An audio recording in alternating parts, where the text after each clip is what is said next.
1930s were the most exciting and consequential decades, not just in physics, but in all of science.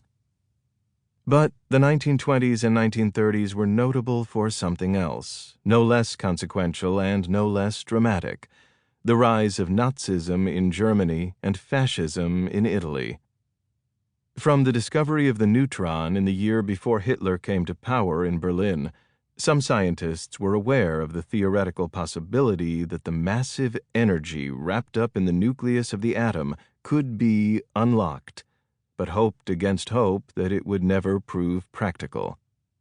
And then, over Christmas, New Year, 1938-1939, on the very eve of war, 4 scientists from Germany confirmed that they had fissioned, the nucleus of uranium, the heaviest element in the periodic table and the most unstable.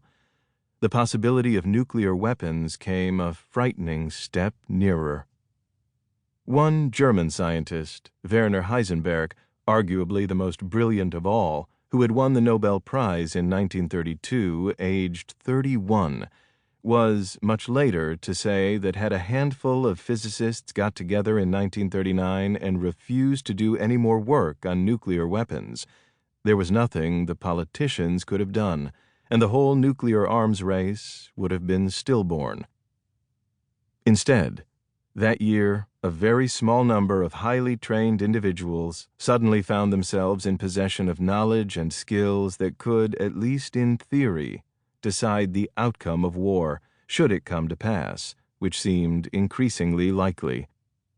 What could be more dramatic than that?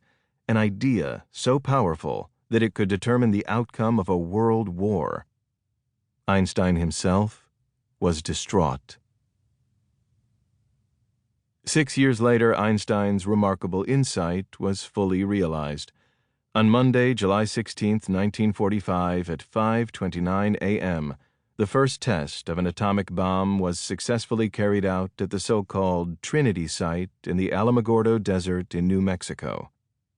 Though he was told the noise had been heard in 3 states, Leslie Groves, the general in charge of the project, insisted the test be kept secret.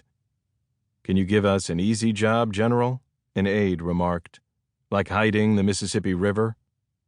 The very next day, President Harry Truman sat down for his first and only face-to-face meeting with the Soviet Premier Joseph Stalin in a suburb of Berlin near Potsdam. 3 weeks later, on August 6th, also a Monday, Einstein's idea was again deployed when Hiroshima was bombed. 2 days after that, on August 8th, the Soviet Union declared war on Japan. The very next morning, the Red Army's tanks rolled across the Manchurian border. These events were hardly coincidences.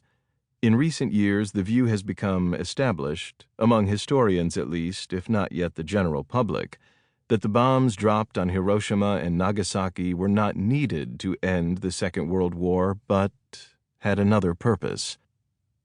In some ways, it is surprising that this view is not more widespread. One early, distinguished skeptic about the bomb's use was General Dwight D. Eisenhower, Supreme Commander of the Allied Expeditionary Force, who directed Allied operations in Europe against Hitler and was later President of the United States. At the height of the Cold War, and soon after his famous farewell address as president, in which he drew attention to the risks posed by the military-industrial complex, he recalled the moment when the Secretary of War, Henry Stimson, told him that the atomic bomb was to be used against Japanese cities.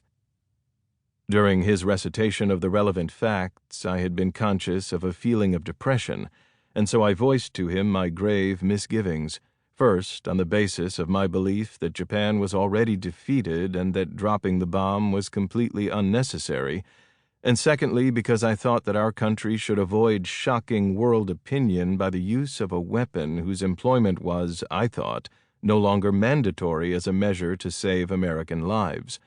It was my belief that Japan was, at that very moment, seeking some way to surrender with a minimum loss of face. Admiral William Bull Halsey's Third Fleet was meeting almost no resistance as it bombarded Japanese coastal installations.